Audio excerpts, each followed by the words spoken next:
1 million, 2 million, 3 million. Seems to be working. I'd like to just say a few words preliminarily, and then the highlight for me will be getting your questions in a few minutes, because I want to talk about what's on your mind.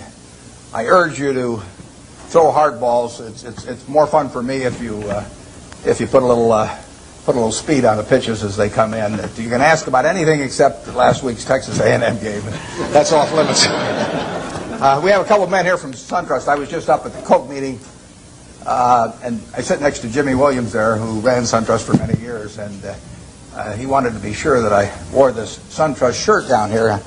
I've tried to get sponsorship on the senior golf tour. I haven't had much luck, but now on the Bankers Tour, I'm doing a little bit better. And he says I get a percentage of the increase in deposits in Gainesville. So I'll go out for SunTrust, dear old SunTrust. I would like to talk for just 1 minute to the students about your future when you leave here, because you're going to learn a tremendous amount about investments, and you'll learn enough to do well. You've all got the IQ to do well. You've all got the initiative and energy to do well, or you wouldn't be here. And most of you will succeed in meeting your aspirations.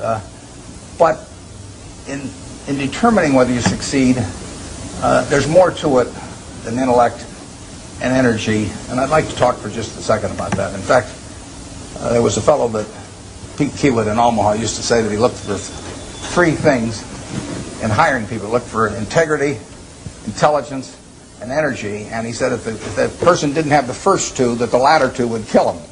Because if they don't have integrity, you want them dumb and lazy. You don't want them smart and energetic. And I'd really like to talk about that first one, because we know you've got the second 2. And play along with me in a little game for just a second in terms of thinking about that question.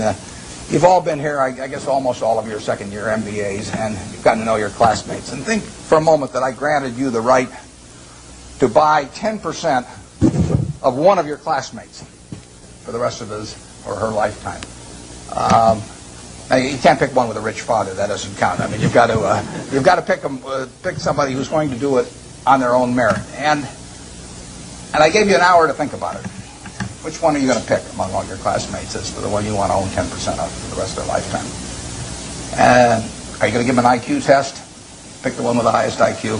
I doubt it. Are you going to pick the one with the best grades? I doubt it. You're not even going to pick the most energetic one necessarily. You're the one that displays the most initiative. But you're going to start looking for qualitative factors in addition to, because everybody's got enough brains there and enough energy. And I would say that if you thought about it for an hour and decided who you're going to place that bet on, you'd probably pick the one who you responded the best to, because the one that was going to have the leadership qualities, the one that was going to be able to get other people to carry out their interests. And that would be the person who was generous and honest and who gave credit to other people even for their own ideas, all kinds of qualities like that. And you could write down those qualities that you admire in this other person, whoever you admire most in the class. And then I would throw in a hooker. I would say as part of owning 10% of this person, you had to agree to go short 10% of somebody else in the class. That's more fun, isn't it? And you think, well, now who do I want to go short of? And again, you wouldn't pick the person with the lowest IQ you would start thinking about the person really who turned you off for one reason or another. I mean, they had various qualities, quite apart from their academic achievement, but they had various qualities. In the end, you shouldn't really want to be around them, and other people didn't want to be around them. And what were the qualities that lead to that? Well, there'd be a whole bunch of things, but it's the person who's egotistical, the person who's greedy, the person who's slightly dishonest, cuts corners, all of these qualities. And you could write those down on the right-hand side of the page. And when you look at that, I don't know which one I'm using. Can you hear me okay with this? Yeah, fine. Yeah. You might go to the side. What do I do with it? It just came loose. Oh, it just came loose. Okay. You can see why I avoid technology. Chewing gum is about as far as I get. As you looked at those qualities on the left and right-hand side, there's one interesting thing about them. It's not the ability to throw a football 60 yards. It's not the ability to run the 100-yard dash in 9.3. It's not being the best-looking person in the class. They're all qualities that if you really want to have the ones on the left-hand side, you can have them. I mean, they're qualities of behavior, temperament, character that are achievable. They're not forbidden to anybody in this group. And if you look at the qualities on the right-hand side, the ones that you find turn you off in other people, there's not a quality there that you have to have. If you have it, you can get rid of it, and you can get rid of it a lot easier at your age than you can at my age, because most behavior is habitual, and they say the chains of habit are too light to be felt until they're too heavy to be broken. And there's no question about it. I see people with these self-destructive behavior patterns at my age or even 10 or 20 years younger, and they really are entrapped by them. They go around and they do things that turn off other people right and left, and they don't need to be that way, but by a certain point they get so they can hardly change it. But at your age, you can have any habits, any patterns of behavior that you wish. It's simply a question of which you decide, and why not decide the ones that, I mean, if you like, Ben Graham did this, and Ben Franklin did it before him, but Ben Graham in his low teens looked around and he looked at the people he admired, and he said, you know, I want to be admired, so why don't I just behave like them? And he found there was nothing impossible about behaving like them. And similarly, he did the same thing on the reverse side in terms of getting rid of those qualities. So I would suggest that if you write those qualities down and think about them a little while and make them habitual, you will be the one that you want to buy 10% of when you get all through. And the beauty of it is you already own 100% and you're stuck with it. So you might as well be that person as somebody else. Well, that's a short little sermon. So let's get on to what you're interested in. And like I say, you can go all over the lot. So I don't know exactly how we're going to handle this, but let's start with a hand here someplace or other. Where do we go with the first one? Yeah, right here. Your thoughts about Japan. My thoughts about Japan? I'm not a macro guy. Now, I say to myself, Berkshire Hathaway can borrow money for 10 years at 1% in Japan now. 1%. And I say to myself, gee, I took Graham's class 45 years ago, and I've been working hard at this thing all my life. Maybe I can earn more than 1%, you know, if I really work hard at it. 1% annually. It doesn't seem impossible, does it? So I wouldn't want to get involved in currency risk, so I'd have to do it in something that was yen denominated. So I have to be in Japanese real estate or a Japanese business or something of the sort, and all I have to do is beat 1%, and that's all the money's going to cost me, and I can get it for 10 years. So far, I haven't found anything. It's kind of interesting. The Japanese companies earn very low returns on equity, and they have a bunch of businesses that earn 4%, 5%, 6% on equity, and it's very hard to earn a lot as an investor when the business you're in doesn't earn very much money. Now some people do it. In fact, I've got a friend, Walter Schloss, who worked with Graham at the same time I did, and it was the first way I went at stocks, to buy stocks selling way below working capital, very cheap quantitative stocks. I call it the cigar butt approach to investing, is that you walk down the street and you look around for a cigar butt someplace, and you see one, and it's soggy and kind of repulsive, but there's one puff left in it. So you pick it up, and the puff is free. I mean, it's a cigar butt stock. I mean, you get one free puff out of it, and then you throw it away, and you walk down the street and try and buy another one of them. I mean, it's not elegant, but it works. You know, if you're looking for a free puff, it works. Those are low-return businesses. But time is the friend of the wonderful business. It's the enemy of the lousy business. If you're in a lousy business for a long time, you're going to get a lousy result, even if you buy it cheap. If you're in a wonderful business for a long time, even if you pay a little too much going in, you're going to get a wonderful result if you stay in a long time. I find very few wonderful businesses in Japan at present now. They may change the culture in some way so that managements get more stockholder responsive over there and returns are higher. But at the present time, you'll find a very lot of low-return businesses, and that was true even when the Japanese economy was booming. I mean, it's amazing. They had an incredible market without incredible companies. They were incredible in terms of doing a lot of business, but they weren't incredible in terms of the return on equity that they achieved. And that finally caught up with them. So we have so far done nothing there, but as long as money's 1%, I'll keep looking. I mean, yeah. You were rumored to be one of the rescue buyers of long-term capital. What was the play there? What did you see? Well, there's a story in the current Fortune magazine, one has Rupert Murdoch's picture on the cover, that tells the whole story of our involvement. It's kind of an interesting story because It's a long story, so I won't go into all the background of it. But I got the really serious call about long-term capital probably 4 weeks ago this Friday, whenever it was. It was my granddaughter. I got it in mid-afternoon, and my granddaughter was having her birthday party that evening, and then I was flying that night to Seattle to go on a 12-day trip with Gates to Alaska in a private train, all kinds of things where I was really out of communication. But I got this call on a Friday afternoon saying that things were really getting serious there. I'd had some other calls before that the article gets into a few weeks earlier. I know those people, most of them pretty well. So a lot of them were at Solomon when I was there.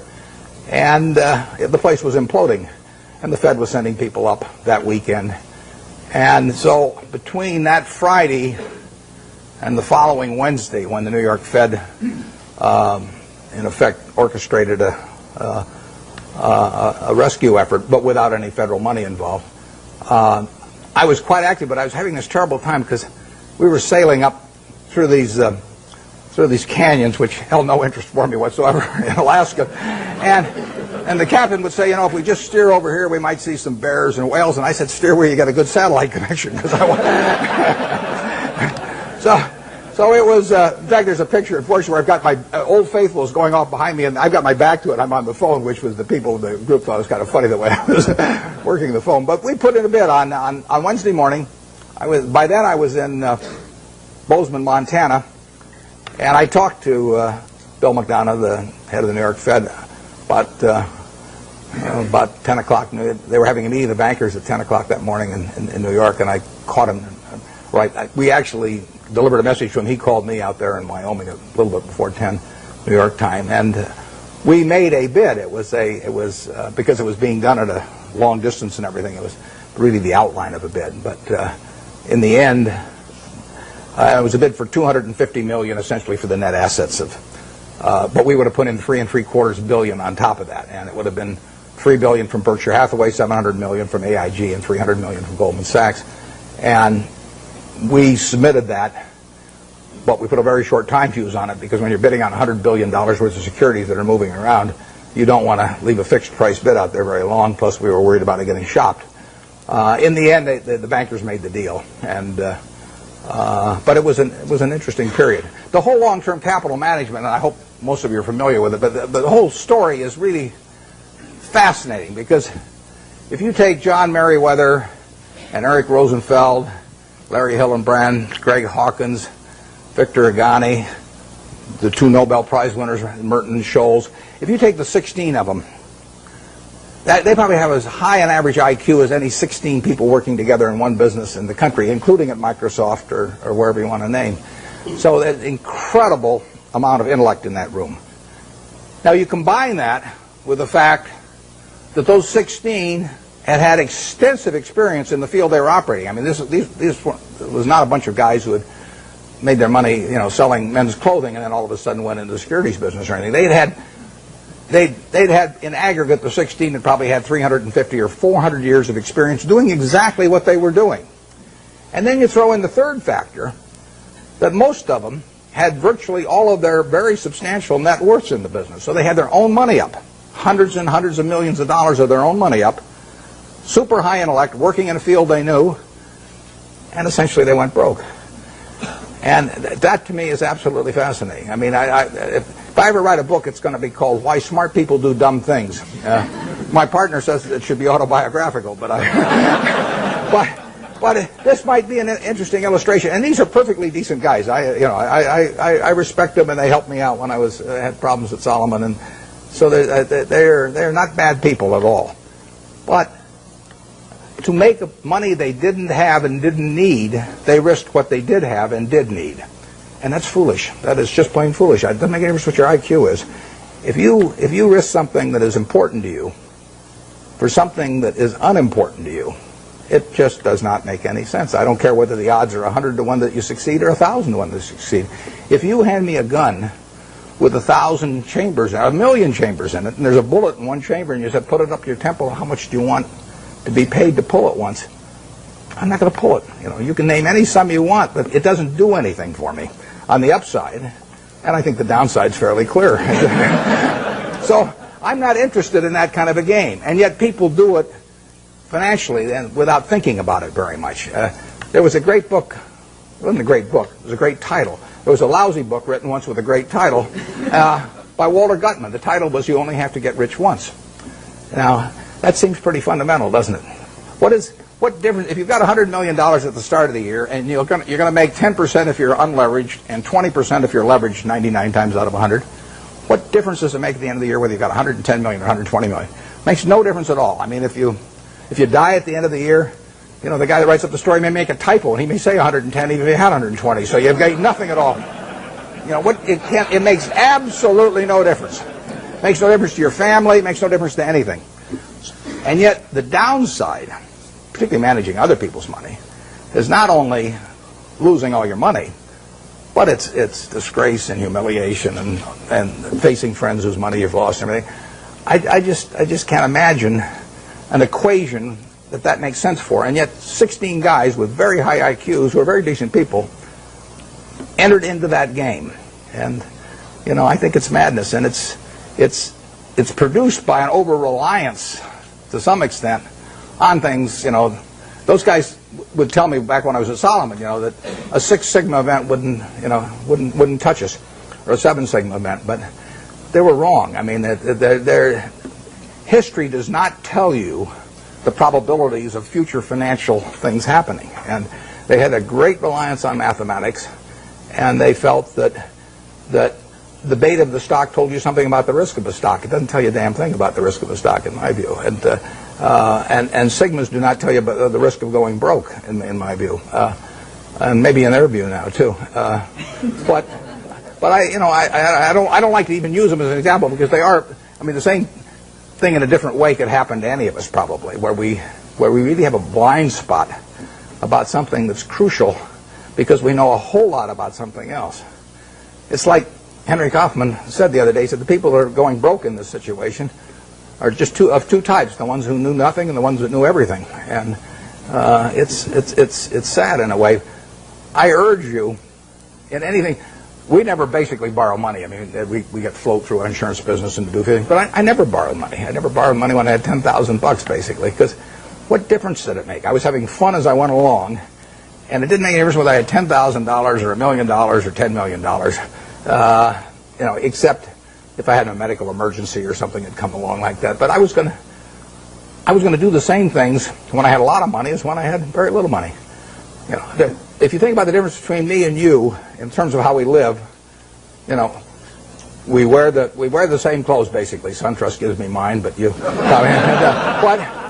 so we wear the same clothes. We eat. You know, we all have a chance to drink the juice of the gods here, but we all go to McDonald's, or better yet, Dairy Queen, and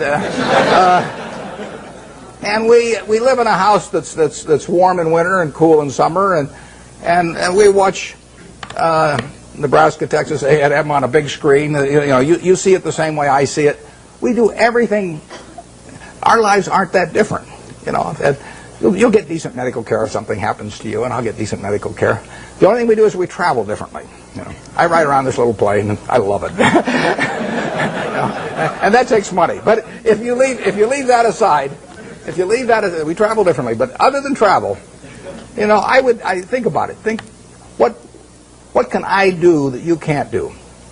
Now, I get to work in a job that I love, but I've always worked in a job I love. I loved it I loved it just as much when it was a big deal if I made $1,000. And I urge you to work in jobs you love. I mean, I think you're out of your mind if you keep taking jobs that you don't like because you think it'll look good on your resume. I was with a fellow at Harvard the other day who was taking me over to talk, and he was 28, and he was telling me about what he'd done in life, which was terrific. And then I said, what are you going to do next? And he said, well, after I get out my MBA, he says, I think maybe I ought to go to work for a management consulting firm because it'll look good on my resume. And I said, wait a second, you've been 28, you've been doing all these things. I mean, you've got a resume that's 10 times as good as anybody I've ever seen it already.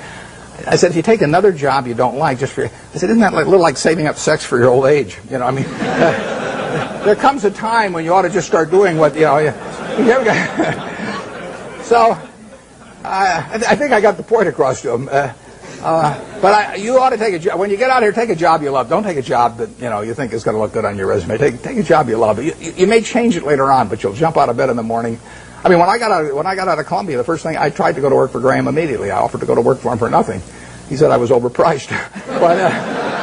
But I kept pestering him. I went out to Omaha and I sold securities for 3 years, and I kept writing him and giving him ideas and doing all these things. Finally, I went to work for him for a couple of years, and it was a great experience. But I always really worked in a job. Have worked in a job that I loved doing. And you should really take a job that if you were independently wealthy, you would take. That's the job to take, because that's the one that you're going to have great fun in. You'll learn something. You'll be excited about it.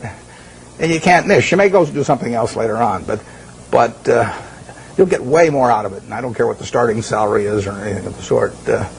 I don't know how I got off on that, but there I am. So I do think that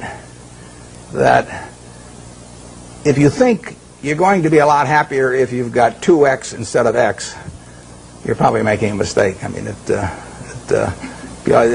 you ought to find something you like that works with that, and you'll get in trouble if you think that making 10x or 20x is the answer to everything in life, because then you will do things like borrow money when you shouldn't, or maybe cut corners on things that your employer wants you to cut corners on. Or it just doesn't make any sense. You won't like it when you look back on it. Yeah. Would you talk to the students about the companies that you like? I don't mean names. I mean what makes the company something that you like. I like businesses I can understand.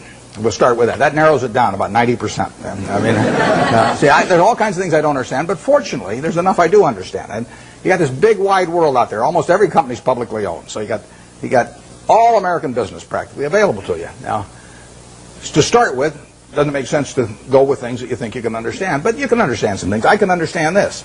I mean, you can understand this. Anybody can understand this. I mean, this is a product that basically hasn't been changed much. They've added the cherry, but since 1886 or whatever it was, and it's a simple business. It's not an easy business. I don't want a business that's easy for competitors. So I want a business with a moat around it. I want a very valuable castle in the middle, and then I want the duke who's in charge of that castle to be honest and hardworking and able. And then I want a big moat around the castle, and that moat can be various things. The moat in a business like our auto insurance business at GEICO is low cost. I mean, people have to buy auto insurance, so everybody's going to have one auto insurance policy per car, basically, or per driver. And I can't sell them 20, but they have to buy one. What are they going to buy it on? They're going to buy it based on service and cost. Most people will assume the service is fairly identical among companies or close enough, so they're going to do it on cost. So I got to be the low-cost producer. That's my moat. To the extent my costs get further lower than the other guy, I've thrown a couple of sharks into the moat. But all the time, if you've got a wonderful castle, there are people out there who are going to try and attack it and take it away from you. And I want a castle that I can understand, but I want a castle with a moat around it. 30 years ago, Eastman Kodak's moat was just as wide as Coca-Cola's moat. I mean, if you were going to take a picture of your 6-month-old baby, and you're going to want to look at that picture 20 years from now, and you're going to look at it 50 years from now, and you're never going to get a chance. I mean, you're not a professional photographer so that you can evaluate what's going to look good 20 or 50 years ago. What is in your mind about that photography company is what counts, because they are promising you that the picture you take today is going to be terrific to look at 20 or 30 or 50 years from now about something that's very important to you, maybe your own child or whatever it may be. Well, Kodak had that in spades 30 years ago. They owned that. They had what I call share of mind. Forget about share of market, share of mind. They had something in everybody's mind around the country, around the world, with a little yellow box and everything, that said Kodak is the best. That's priceless. They've lost some of that. They haven't lost it all, and not due to George Fisher, who runs it. George is doing a great job. But they let that moat narrow. They let Fuji come and start narrowing the moat in various ways. They let them get into the Olympics and take away that special aspect that only Kodak was fit to photograph the Olympics. So Fuji gets there, and immediately in people's minds, Fuji becomes more and a parity with Kodak. You haven't seen that with Coke. Coke's moat is wider now than it was 30 years ago.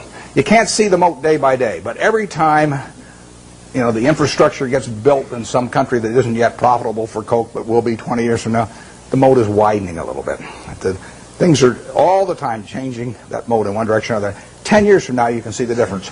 Our managers of the businesses we run, I've got one message to them, which is to widen the moat.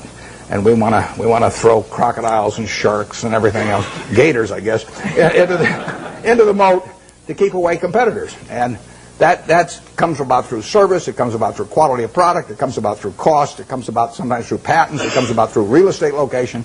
So that's the business I'm looking for. Now, what kind of businesses am I going to find like that? Well, I'm going to find them in simple products, because I'm not going to be able to figure out what the moat's going to look like for Oracle or Lotus or Microsoft 10 years from now.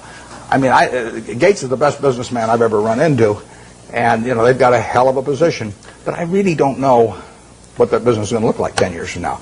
And I certainly don't know what his competitors' businesses are going to look like 10 years from now. Now, I'll name one I don't own. I know what the chewing gum business is going to look like from 10 years from now. I mean, the internet is not going to change how we chew gum. And nothing much else is going to change how we chew gum. And then are there going to be lots of new products? Is it really, our spearmint and juicy fruit and all those going to evaporate? So it isn't going to happen. You give me $1 billion and tell me to go in the chewing gum business and try and make a real dent in Wrigley's, I can't do it. And that's the way I think about business. I say to myself, give me $1 billion and how much can I hurt the guy? Give me $10 billion. Give me $10 billion and how much can I hurt Coca-Cola around the world? I can't do it. Well, those are good businesses. Now give me some money and tell me to hurt somebody in some other fields, and I can figure out how to do it. So I want a simple business, easy to understand, great economics now, honest and able management, and then I can see about, in a general way, where they're going to be 10 years from now. And if I can't see where they're going to be 10 years from now, I don't want to buy it. Basically, I don't want to buy any stock where if they close the New York Stock Exchange tomorrow for 5 years, I won't be happy owning it. I buy a farm, and I don't get a quote on it for 5 years, and I'm happy if the farm does okay. I buy an apartment house, don't get a quote on it for 5 years. I'm happy if the apartment house produces the returns that I expect.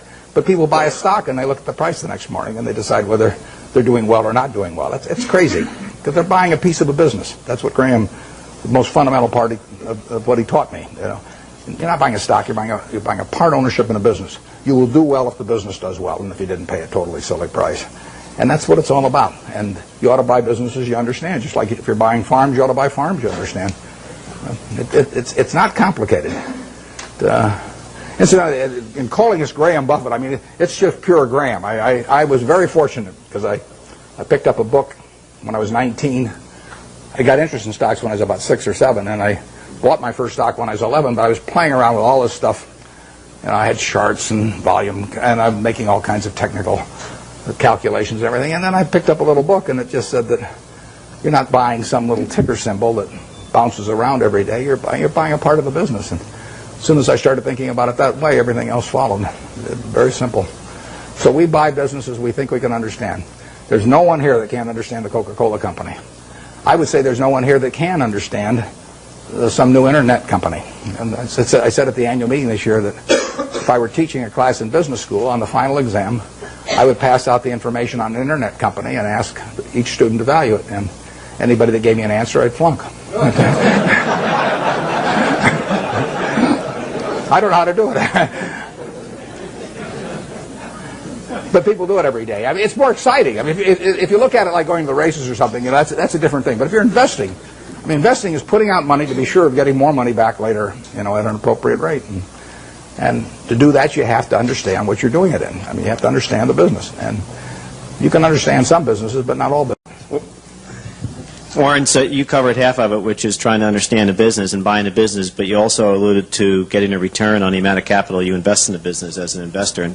And that comes back to what are you paying for the business. How do you determine what you think is a fair price to pay for the business? It's a tough thing to decide, but I don't want to buy into any business I'm not terribly sure of. So if I'm terribly sure of it, it probably isn't going to offer incredible returns. I mean, why should something that is essentially a cinch to do well offer you 40% a year or something like that? So we don't have huge returns in mind, but we do have in mind never losing anything. And I mean, we bought See's Candy in 1972. See's Candy was then selling 16 million pounds of candy at $1.95 a pound, and it was making 2 bits a pound or $4 million pre-tax. We paid $25 million for it. Took no capital to speak of. When we looked at that business, basically my partner Charlie and I really decided whether there was a little untapped pricing power there. In other words, whether that $1.95 box of candy could just as easily sell for $2 or $2.25. If it could sell for $2.25, another 30 cents a pound was was 4.8 million on 16 million pounds, which on a 25 million purchase price was fine. We didn't do any, we've never hired a consultant in our lives. Our idea of consulting is go out and buy a box of candy, and eat it. But what we did know was that they had share of mind in California. I mean, there was something special. Every person in California had something in their mind about See's candy, and overwhelmingly was favorable. They had taken a box, Valentine's Day, and given it to some girl, and she'd kissed him. If she'd slapped him, we'd have no business. But as long as she kisses him, that's what we want in their mind. See's candy getting kissed. And if we can get that in the minds of people, we can raise prices. And I bought that I bought it in 1972. We've raised every year. I raise the price on December 26th. I raise it the day after Christmas, so that everybody, because we sell a lot at Christmas. In fact, we'll make $60 million this year. We'll sell 30 million pounds, make $2 a pound. Same business, same formulas, same everything. $60 million still doesn't take any capital, and we'll make more money 10 years from now. But of that 60 million, we make about 55 million in the 3 weeks before Christmas. And our company song is "What a Friend We Have in Jesus." I mean, it is. It is a good business. But the important thing about that business is that, think about it a little. Most people don't buy boxed chocolates to consume themselves. They buy them as gifts. Somebody's birthday. More likely, it's a holiday. It's Valentine's Day, single biggest day of the year. Christmas is the biggest season by far. But women buy for Christmas, and they plan ahead and buy over a 2 or 3 week period. Men buy on Valentine's Day. They're driving home. We run ads on the radio. Guilt, guilt, guilt, guilt. The guys are veering off the freeway right and left. And they won't dare go home without a box of candy when we get through with them on our radio ads. So that Valentine's Day is the biggest day. But can you imagine going home on Valentine's Day, and our See's candy is now $11 a pound, thanks to my brilliance. And let's say there's candy available at $6 a pound. But do you really want to walk in on Valentine's Day and your wife's got all these favorable images of the See's candy over the years, and she sees you, and that's the way she thinks of you during the rest of the year when you really behave kind of badly. And you walk in and say, "Honey, this year I took the low bid," and then hand her a box of candy. I mean, it just isn't going to work. So, in a sense, there's untapped price. It's not price dependent, basically. Think of Disney. I mean, Disney is selling, we'll say, home videos for, I don't know what, $16.95, $18.95, or whatever.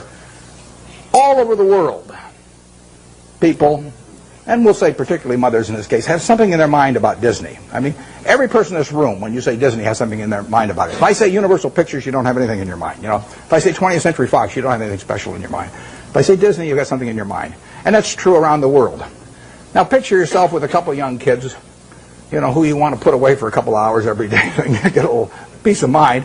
And if you get them one video, they'll watch it 20 times.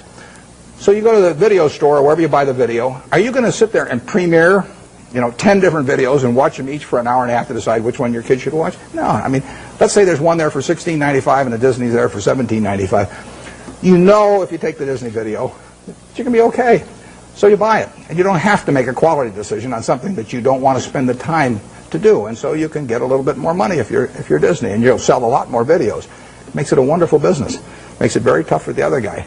How would you try to create a brand? DreamWorks is trying, but how would you try to create a brand that competes with Disney around the world and to replace the concept that people have in their minds about Disney with something that says Universal Pictures? So that the mother's going to walk in and pick out a Universal Pictures video in preference to a Disney. It's not going to happen. Coca-Cola is associated with people being happy around the world. We're every place they're happy. We're at Disney World or Disneyland. We're at the World Cup. We'll be at the Olympics. We're every place where people are happy. Happiness and Coke go together. Now, you give me, I don't care how much money, and tell me that I'm going to do that with RC Cola around the world and have 5 billion people that have a favorable image in their mind about RC Cola. It can't get done. And you can fool around with you can do anything you want to do. You have price discounts on weekends and everything, but you're not going to touch it. And that's what you want to have in a business. That's the moat, and you want that moat to widen. And if you're See's Candy, you want to do everything in the world to make sure that the experience, basically, of giving that gift leads to a favorable reaction. That means what's in the box. It means the person that sells it to you, because all our business is done when we're terribly busy. I mean, people come in those weeks before Christmas or on Valentine's Day, and there are long lines. So at 5 o'clock in the afternoon, some woman is selling the last person the last box of candy, and that person's been waiting in line for maybe 20 or 30 customers. And if the salesperson smiles at that last customer, our moat is widened. And if she snarls at them, our moat is narrowed. We can't see it. It's going on every day, but that's the key to it. I mean, it's a total part of the product delivery is having everything associated with it, say, C's Candy and something pleasant happening. And that's what business is all about. Yep. Before purchasing a company, how much qualitative analysis do you do versus quantitative analysis? And have you ever bought a company where the numbers told you not to? Those are the best buys. The question is whether have I ever bought a company where the numbers told me not to, and how much is qualitative and how much is quantitative. The best buys have been when the numbers almost tell you not to. I mean, because then you feel so strongly about the product, and not just the fact that you're getting a used cigar butt cheap, that it's compelling. I mean, I owned a windmill company at one time, so windmills are cigar butts, believe me. And I bought it very cheap. I bought it at a third of working capital, and we made money out of it. But there's no repetitive money to be earned. I mean, there's a one-time profit in something like that, and it's just not the thing to be doing. I went through that phase. I mean, I bought streetcar companies and all kinds of things. But in terms of the qualitative, I probably understand the qualitative the moment I get the phone call. I mean, almost every business we've bought has taken 5 or 10 minutes, I mean, in terms of analysis. And we bought 2 businesses this year. General Re is, $18 billion or some deal. I've never been to their home office. I hope it's there. There could be just a few guys, and they say, "Well, what numbers shall we send Buffett this month?" I can see him, coming in once a month and saying, "Well, we'll just tell him we've got $20 billion in the bank this month instead of $18 billion or something." But I've never been there. And before I bought Executive Jet, which is fractional ownership of jets. And before I bought it, I'd never been there. I'd bought my family a quarter interest in the program 3 years earlier, and I'd seen the service and seen it develop well. And I got the numbers, but if you don't know enough to know about the business instantly, you won't know enough in a month or 2 months. I mean, you have to have sort of the background of understanding and knowing what you do understand and don't understand. And that is the key. It's defining what I call your circle of competence. And everybody's got a different circle of competence. The important thing is not how big the circle is. The important thing is staying inside the circle. And if that circle has only got 30 companies in it out of thousands on the big board, as long as you know which 30 they are, you're okay. And you should know those businesses well enough so that you don't need to do lots of work. Now, I did a lot of work in the earlier years just in getting familiar with businesses. And the way I would do that is I would go out and use what Phil Fisher called the scuttlebutt approach. I'd go out, I'd talk to customers, I'd talk to maybe ex-employees in some cases, I'd talk to suppliers, everybody. Every time I'd see somebody in an industry, let's say I was interested in the coal industry, I'd go around and see every coal company, and then I'd ask every CEO, if you could only buy stock in one coal company that wasn't your own, which one would it be and why? And you piece those things together, and you learn a lot about the business after a while. And the funny thing is you get very similar answers as long as you ask about competitors. I'd say if you got a silver bullet, and you put it through the head of one competitor, which competitor and why?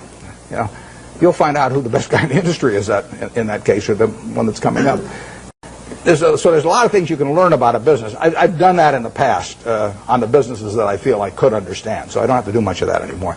It's a nice thing about investing is you don't have to learn anything very new. I mean, you can do it if you want to, but if you learned about Wrigley's chewing gum 40 years ago, you still understand Wrigley's chewing gum. There's not a lot of great insights to get or anything of the sort as you go along. So you do get a database in your head. I had a guy, Frank Rooney, who ran Melville for many years. His father-in-law died, owned a company called H.H. Brown, a shoe company. And he put it up with Goldman Sachs, but he was playing golf with a friend of mine here in Florida and mentioned to this friend, the guy said, "Why don't you call Warren?" He called me at the end of the golf match, and in 5 minutes I basically had a deal. But I knew Frank, and I knew the kind of business. I sort of knew the basic economics of a shoe business, and so I could buy it. And quantitatively, I got to decide what the price is.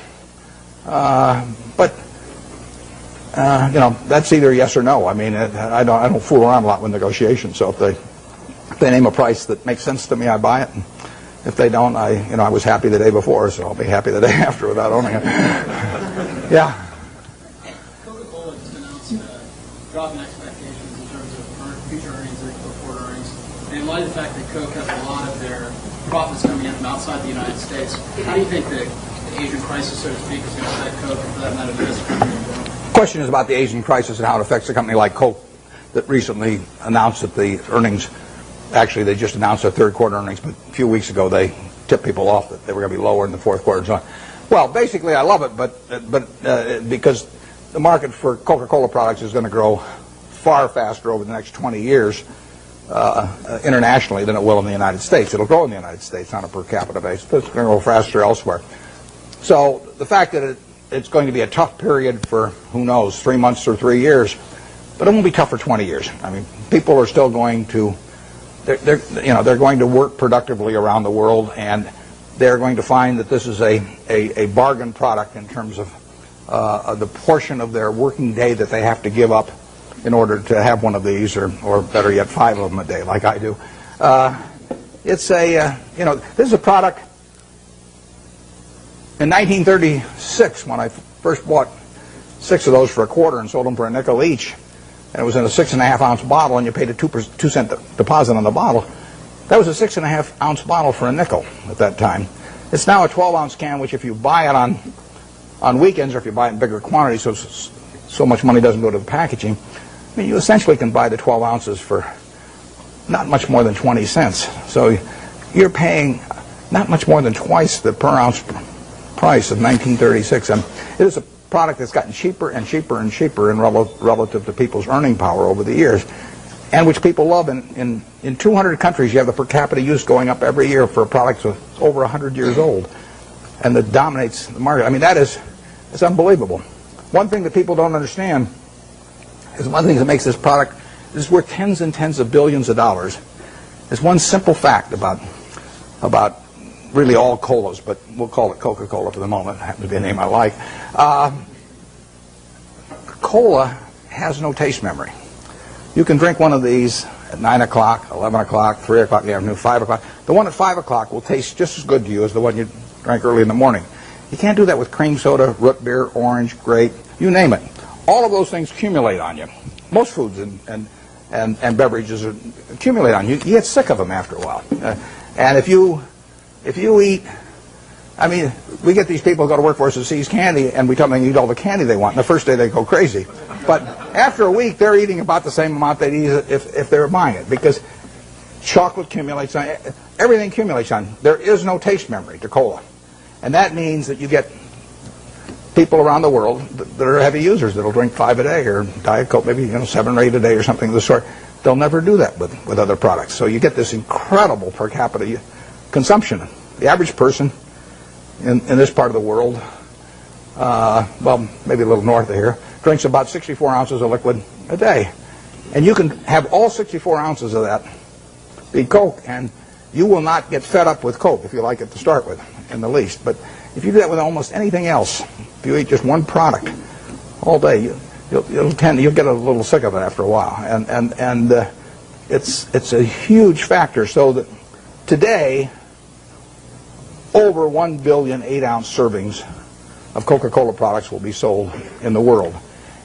And that will grow year by year. It'll grow in every country, virtually. And it'll grow on a per capita basis. And 20 years from now, it'll have grown a lot faster internationally than in the U.S. So I really like that market better, because there is more growth there over time.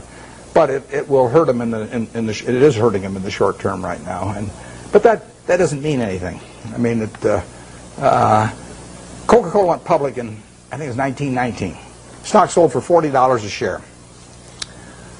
It went back before that as the Candler family, and they went back. They bought it for $2,000, the whole business. Asa Candler back in the late 1880s in a couple of purchases. So now he goes public in 1919, $40 a share. 1 year later, it's selling for $19, gone down 50% in 1 year. Now you might think that's some kind of disaster, and you might think that sugar prices increased and the bottlers were rebellious and a whole bunch of things. You could always find a few reasons why that wasn't the ideal moment to buy it. Years later, you'd have seen the Great Depression, and you'd have seen World War II, and you'd seen sugar rationing, and you'd seen thermonuclear weapons, and the whole thing. There's always a reason. But in the end, if you bought one share for $40 and reinvested the dividends, it'd be worth about $5 million now. And that factor so overrides anything else. I mean, if you're right about the business, you'll make a lot of money. And the timing part of it is a very tricky thing. So I don't worry about any given event, if I've got a wonderful business, what it does to next year or something of the sort. Their price controls have been in this country at various times, and that's fouled up even the best of businesses. I mean, I wouldn't be able to raise the price on December 26th of See's Candy if we had price controls, and we've had them in this country. But that doesn't make it a lousy business if that happens to happen, because you're not going to have price controls forever. We had them in the early 70s. So the wonderful business, you can figure out what will happen. You can't figure out when it will happen. You don't want to focus too much on when. You want to focus on what. If you're right about what, you don't have to worry about when very much. Is there an area I'm missing back there any place? Or I just want to make sure I'm not focusing all of them on one place. Let me get this gentleman over here. Most humans make mistakes, but the most successful of those will learn lessons from those mistakes and use them to benefit themselves later. What investment mistakes have you made where they really made, and how have you used those lessons? The question is about my business mistakes. How much time do you have? Well, the interesting thing about the mistakes is that in investments, at least for me and for my partner Charlie Munger, the biggest mistakes have not been mistakes of commission, they've been mistakes of omission. They're where we knew enough about the business to do something, and for one reason or another, we sat there sucking our thumbs instead of doing something. And so we've passed up things where we could have made billions and billions of dollars from things we understood. Forget about things we don't understand. In fact, I could make billions out of Microsoft. Doesn't mean anything because I never understand Microsoft. But if I can make billions out of healthcare stocks, then I should make it, and I didn't. When the Clinton healthcare program was proposed and they all went in the tank, we should have made a ton of money out of that because I could understand it, and I didn't make it. I should have made a ton of money out of Fannie Mae back in the mid-'80s because I understood it and I didn't do it. Those are billion-dollar mistakes or multi-billion-dollar mistakes that generally accepted accounting principles don't pick up. The mistakes you see, I made a mistake buying U.S. Air Preferred some years ago. I mean, I had a lot of money around. I make mistakes when I get cash. Charlie tells me to go to a bar instead. Just don't hang around the office. But I hang around the office and I got money in my pocket. I do something dumb. And it happens every time. So I bought this thing. Nobody made me buy it. I now have a 800 number I call every time I think about buying stock in an airline, and they talk me down. They say, I say, I'm Warren, I'm an airaholic, and then the guy says, keep talking, don't hang up, and don't do anything rash. And finally, I get over it. But I bought it, and it looked like we were going to lose all our money in that, and we came very close to losing all our money, and you can say we deserved to lose all our money. And we bought it because it was an attractive security, but it was not in an attractive business. I did the same thing with Solomon. I bought an attractive security in a business that I wouldn't have bought the equity in. So you can say that that's one form of mistake, buying something because you like the terms when you don't like the business that well. And I've done that in the past and probably do it again. The bigger mistakes, though, are the ones of omission. I did back when I had the $10,000. I put $2,000 of it into a Sinclair service station, which I lost. So my opportunity cost on that's about $6 billion right now. Fairly big mistake. Yeah, it makes me feel good when Berkshire goes down then because the cost of my Sinclair station goes down too. My 20% opportunity cost. But I will say this: you talk about learning from mistakes. I really believe it's better to learn from other people's mistakes as much as possible. But we don't spend any time looking back at Berkshire. I've got a partner, Charlie Munger. We've been pals for 40 years. We've never had an argument.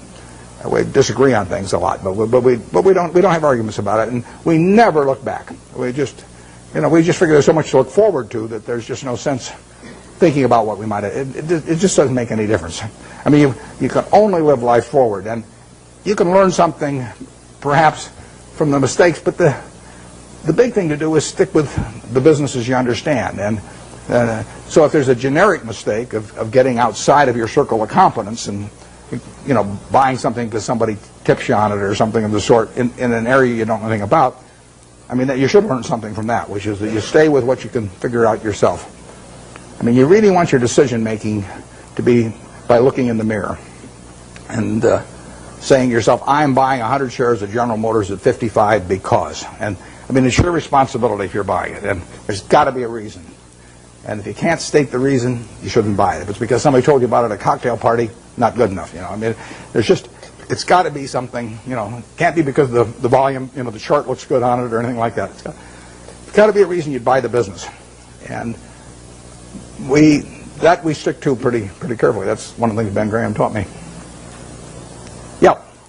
But with the current tenuous economic situation in the world, although our economy seems to be still chugging along quite well, where are we going? What's going to happen with interest rates? The question about what's going to happen to interest rates or where we go in the world, I don't think about the macro stuff. I just what you really want to do in investments is figure out what's important and knowable. If it's unimportant or unknowable, you forget about it. What you talk about is important, but in my view, it's not knowable. Understanding Coca-Cola is knowable, or Wrigley, or Eastman Kodak, or anything. I mean, you can understand those businesses. That's knowable. And whether it turns out to be important depends on where your valuation leads you and the current price and all of that. But we have never either bought a business or not bought a business because of any macro feeling of any kind. We don't read things about predictions about interest rates or business or anything like that because it doesn't make any difference. I mean, let's say in 1972 when we bought See's Candy, I think maybe Nixon put on the price controls a little bit later. Let's say we'd seen it, but so what? We'd have missed a chance to buy something for $25 million that's earning $60 million pre-tax now. I mean, we don't want to pass up the chance to do something intelligent because of some prediction about something that we're no good on it anyway. So we just don't read or listen to or do anything in relation to macro factors at all, zero. And the typical investment counseling organization goes out and they bring out their economists, they trot them out, and he gives you this big macro picture, and then they start working from there on down.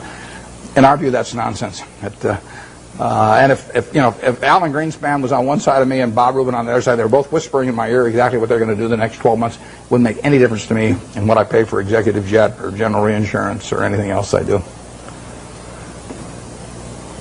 Yeah. What's the benefit of being an out-of-towner from Wall Street as an investor? Well, what's the benefit of being an out-of-towner as opposed to being in Wall Street? I worked in Wall Street for a couple of years, and I've got my best friends actually, and I'm on both coasts, and I like seeing them, and I get ideas when I go there. But the best way to think about investments is to be in a room with no one else and just think. And if that doesn't work, nothing else is going to work. And the disadvantage of being in any kind of a market-type environment in Wall Street would be the extreme is that you get overstimulated. You think you have to do something every day. I mean, the Candler family paid $2,000 for this company, and you don't have to do much else if you pick one of those. And the trick then is not to do anything else, even not to sell it in 1919, which the family did later on. So what you're looking for is some way to get one good idea a year, and then ride it to its full potential. And that's very hard to do in an environment where people are shouting prices back and forth every 5 minutes and shoving reports under your nose and all that. Because Wall Street makes its money on activity. You make your money on inactivity. I mean, if everybody in this room trades their portfolio around every day with every other person, you're all going to end up broke, and the intermediary is going to end up with all the money. On the other hand, if you all own stock in a group of average businesses and just sit here for the next 50 years, you'll end up with a fair amount of money, and your broker will be broke. So his activity he's like a doctor who gets paid on how often he gets you to change pills. I mean, basically. If he gives you one pill and it cures you the rest of your life, he's got one sale, one transaction, and that's it. But if he can convince you that changing pills every day is the way to great health, it'll be great for him and the prescriptionists, and you'll be out a lot of money, and you won't be any healthier. You'll be a lot worse off financially. So you want to stay away from any environment that stimulates activity, and Wall Street would have the effect of doing that.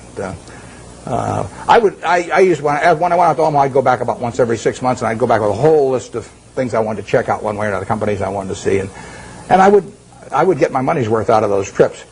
But then I'd go back to Omaha and think about it. Yeah.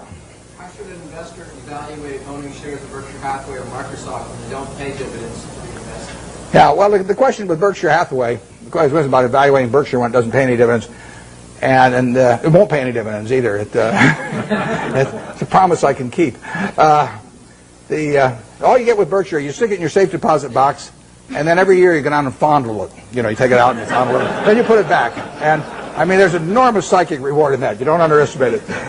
But the real question is whether we can keep retaining dollar bills and turning them into more than a dollar at a decent rate. And that's what we try to do. And Charlie Munger and I have our money in it to do that. That's all we'll get paid for doing. We won't take any options. We won't take any salaries to speak of or anything. We'll ride around in the plane. But that's what we're trying to do. It gets harder all the time. The more money we manage, the harder it is to do that. And we would do way better percentage-wise with Berkshire if it was 1/100th the present size. But it is run for its owners. But it isn't run to give them dividends, because so far, every dollar that we've earned and could have paid out, we've turned into more than a dollar. It's worth more than a dollar to keep it. And therefore, it'd be silly to pay it out. Even if everybody was tax-free that owned it, it would have been a mistake to pay dividends at Berkshire, because so far the dollar bills retained have turned into more than a dollar. But there's no guarantee that that happens in the future, and at some point the game runs out on that. But it is the goal. I mean, that is what the business is about.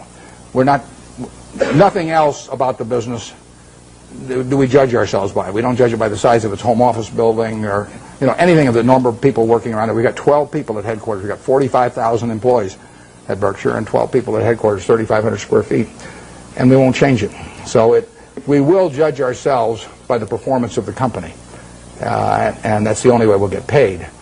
But believe me, it's a lot harder than it used to be. But anything way in the back, because I want to make sure I'm not missing people back there that haven't called. Okay, then we'll go to the... Well, how about way over there on the aisle? Yeah. I missed this. What made me decide to invest what? One of your investments has reached its full potential. As you said earlier that you... I missed the last part of it. Oh, reached its full potential. Well, ideally you buy in businesses where you feel that will never happen in terms of... I mean, I don't buy Coke with the idea that it's going to be out of gas in 10 years, or 15 years. I mean, there could be something happen, but I would think the chances of that are almost nil. So what we really want to do is buy businesses that we would be happy to own forever. It's the same way I feel about people who buy Berkshire. I want people to buy Berkshire that plan to hold it forever. They may not for one reason or another, but I want them at the time they buy it to think they are buying a business that they're going to own forever.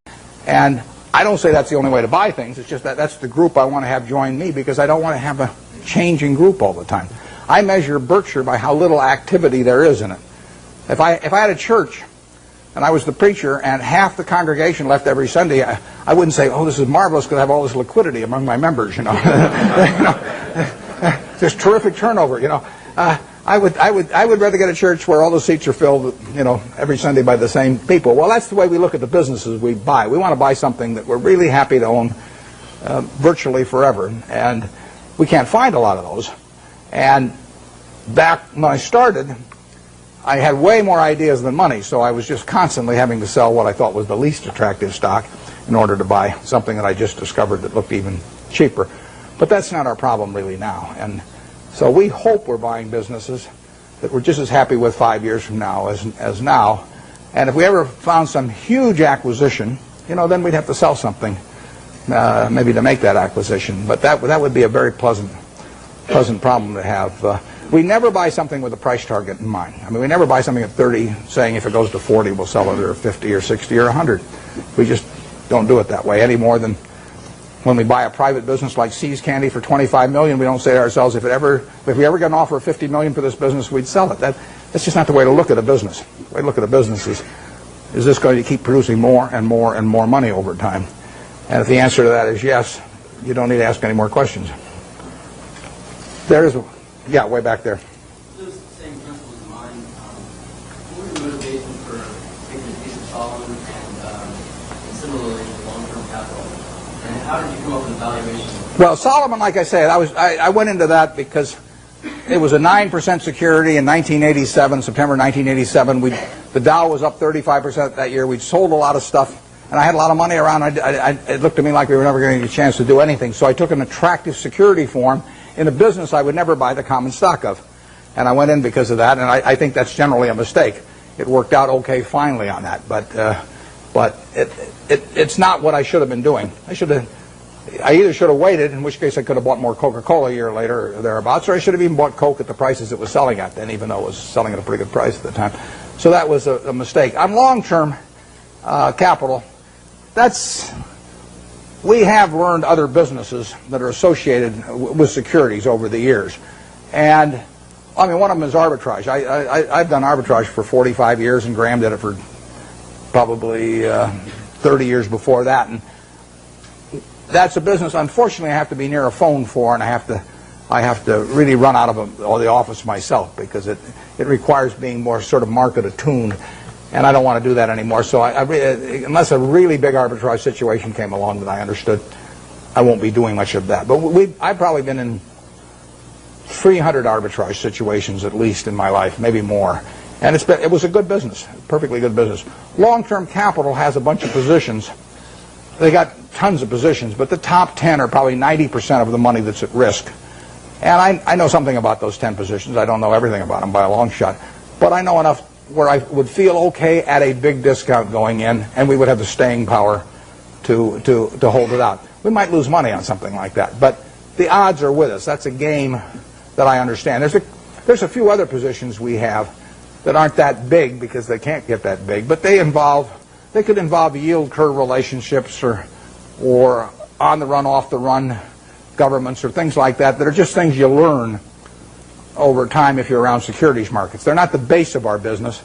Probably on average, they've accounted for a half a percentage point of our return a year, or 3/4 of a percentage point a year of our return. They're little pluses that you get for actually having just been around a long time and learning a little bit about it. First arbitrage, not the first arbitrage I did, but one of the first arbitrages I did, involved a company where they were offering cocoa beans in exchange for their stock. That was in 1955. And I bought the stock, turned in the stock, got warehouse certificates for cocoa beans, and they happened to be a different type. They were traded in the New York Cocoa Exchange, but there was a basis differential in my favor, and I sold them. I mean, that's just something that I was around at the time, so I learned about. Hasn't been a cocoa bean deal since. 40-odd years. I've been waiting for another cocoa bean deal. I haven't seen it, but it's there in my memory if it ever comes along. And that long-term capital is that on a big scale. Yep.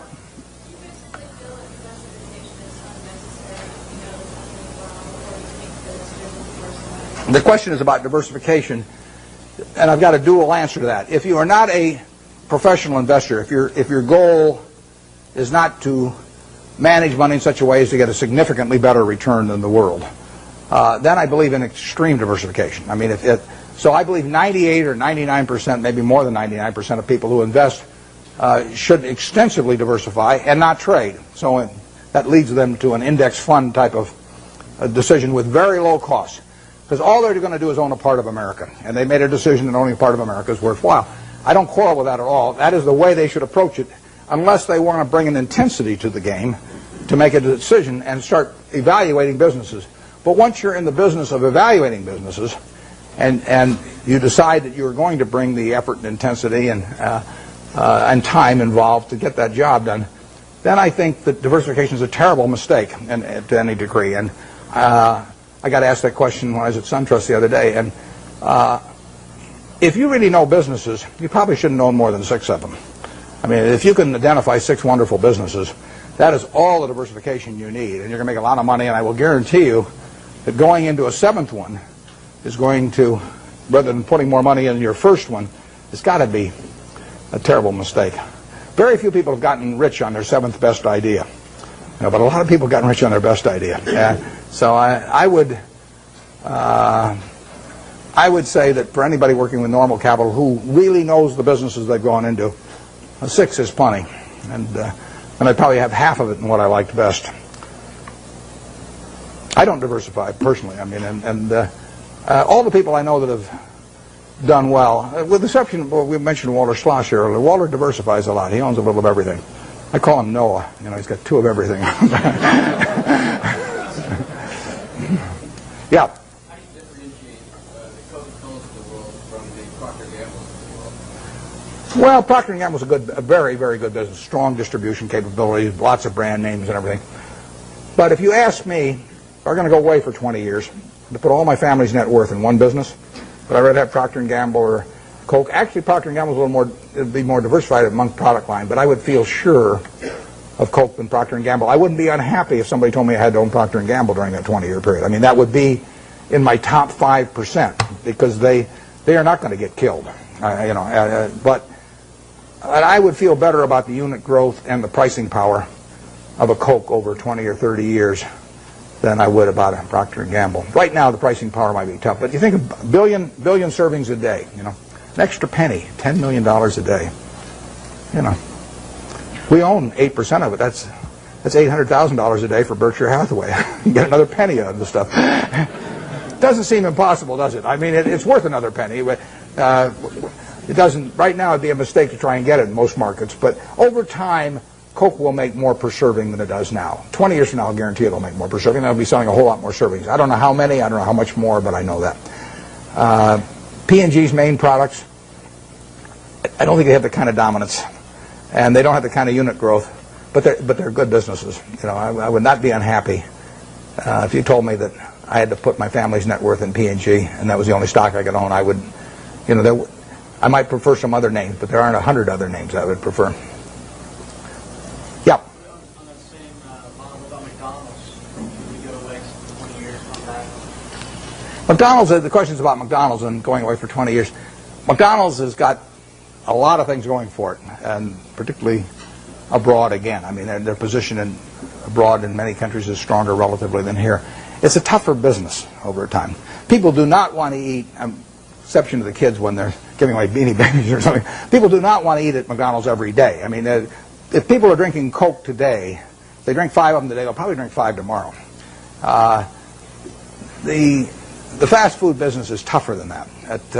But if you had to pick one hand to have in the fast food business, which is going to be a huge business worldwide, you'd pick McDonald's. I mean, it has the strongest position.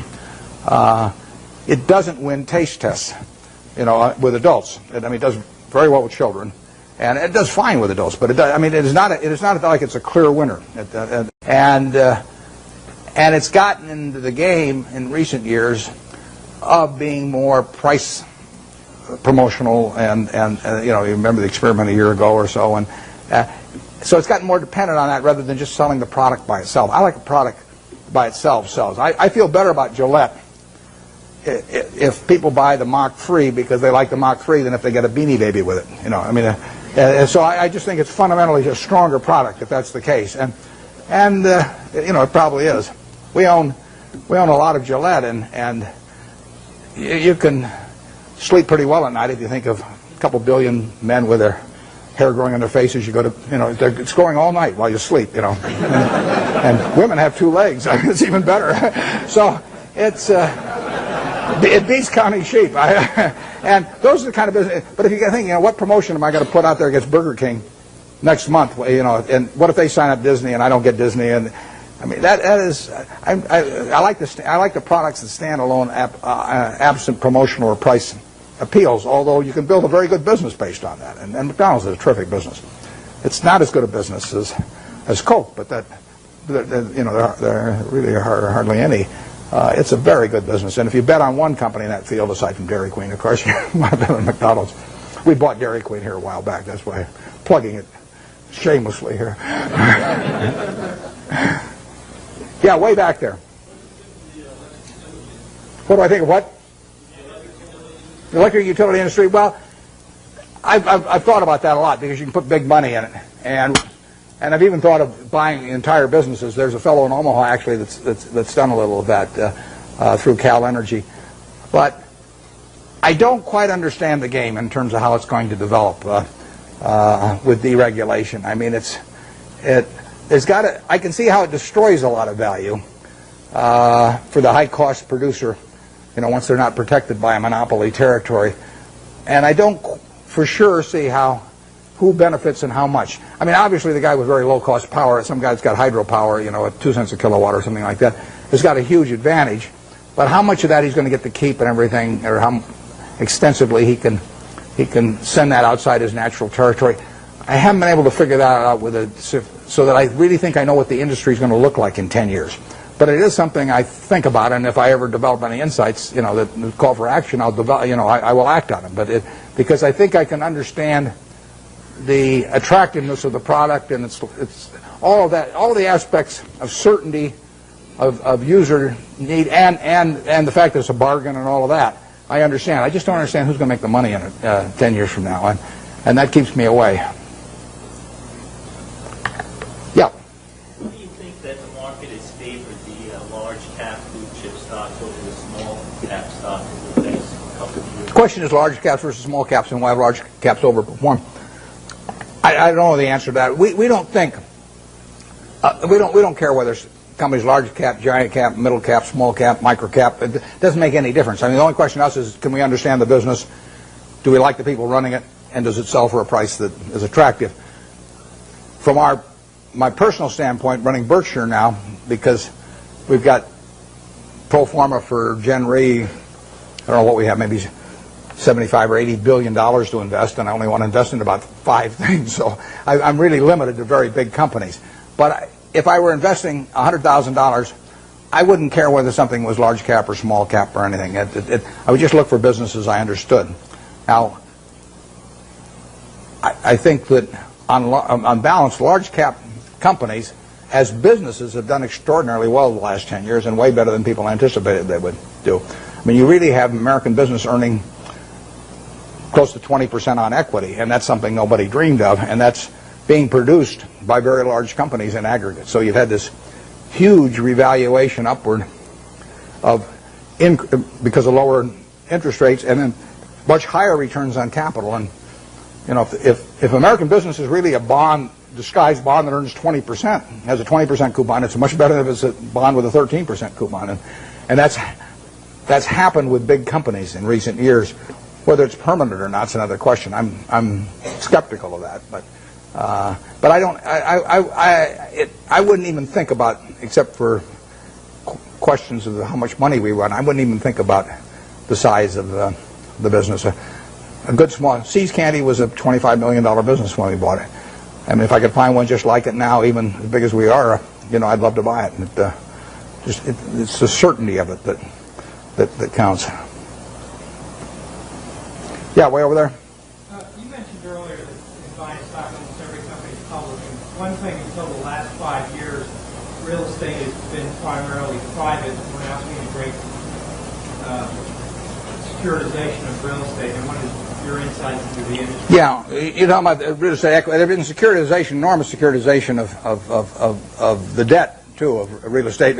And that is one of the items right now that is really clogging up the capital markets. I mean, the mortgage-backed securities they're just not moving in commercial mortgage-backed, not residential mortgage-backed, and so that's. But I think you're directing your question at equities probably, and the equities. If you leave out, the corporate form has been a lousy way to own equities. I mean, you've interjected a corporate income tax into something that people individually have been able to own with a single tax, and by having the normal corporate form, you get a double taxation in there you really don't need with real estate, and it takes away too much of the return.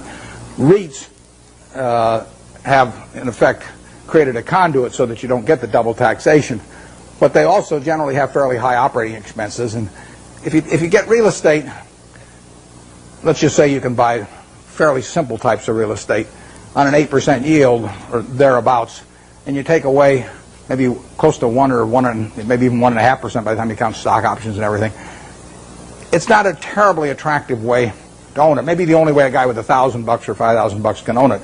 But if you have $1 million or $10 million, you're better off owning the real estate properties yourself and sticking some intermediary in between that will get a sizable piece of the return for himself. So we have found very little in that field.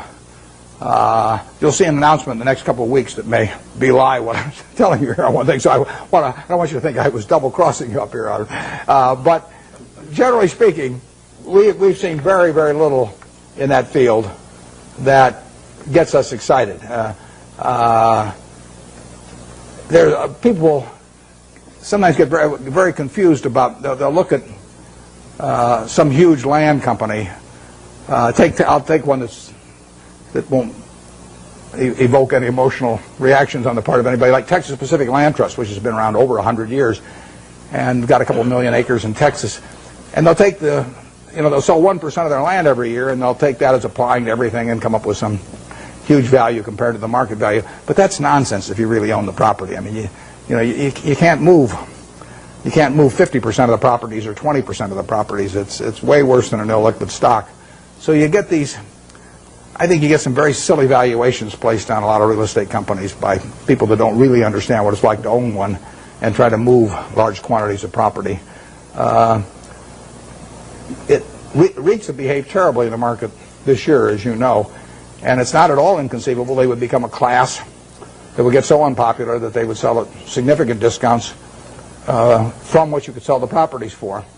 And they could get interesting as a class then, and then the question is whether the management would fight you in that process, because they would be giving up their income stream for managing things, and their interests might run counter to the shareholders on that.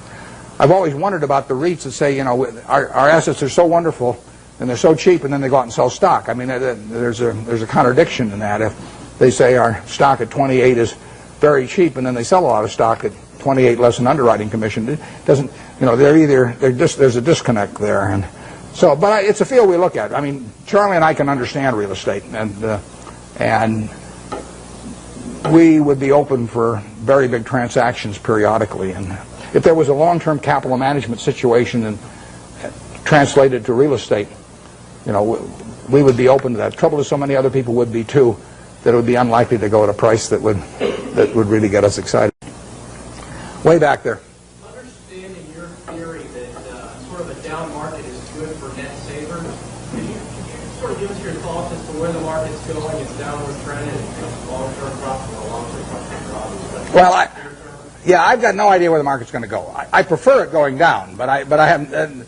My preferences have nothing to do with it. The market knows nothing about my feelings. That's one of the first things you have to learn with a stock. You buy 100 shares of General Motors. Now, all of a sudden, you have this feeling about General Motors. I mean, if it goes down, you may be mad at it. You may say, well, if it just go up to what I paid for it, my life will be wonderful again. Or if it goes up, you may say how smart you were and how you and General Motors have this love affair and everything.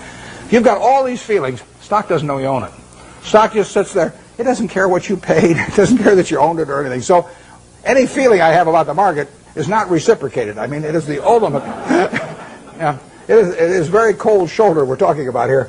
And anybody that is going to be a net saver, practically everybody in this room is more likely to be a net buyer of stocks over the next 10 years than they are a net seller. So every one of you should prefer lower prices.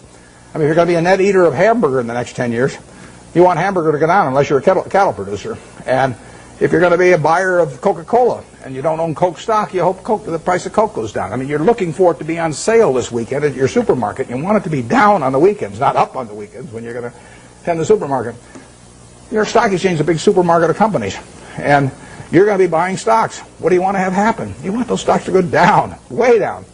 And, you will make better buys then. And later on, 20 years from now, 30 years from now, when you're in a period when you're dis-saving or when your heirs dis-save for you, after you're gone, I mean, then you may care about higher prices. But I find people, that was one of the, there's a chapter 8 in Ben Graham's Intelligent Investor about the attitude towards stock market fluctuations, and that and the chapter 20 on the margin of safety are the two most important essays ever written on investing, as far as I'm concerned.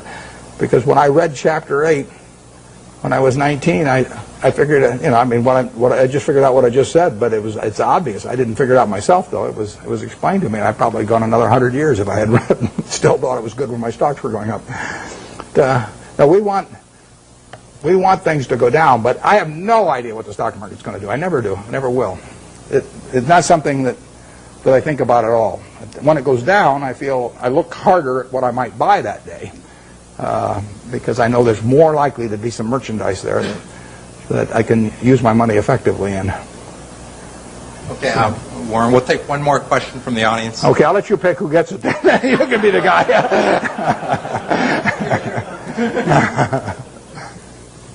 What's the question? Okay, right back there.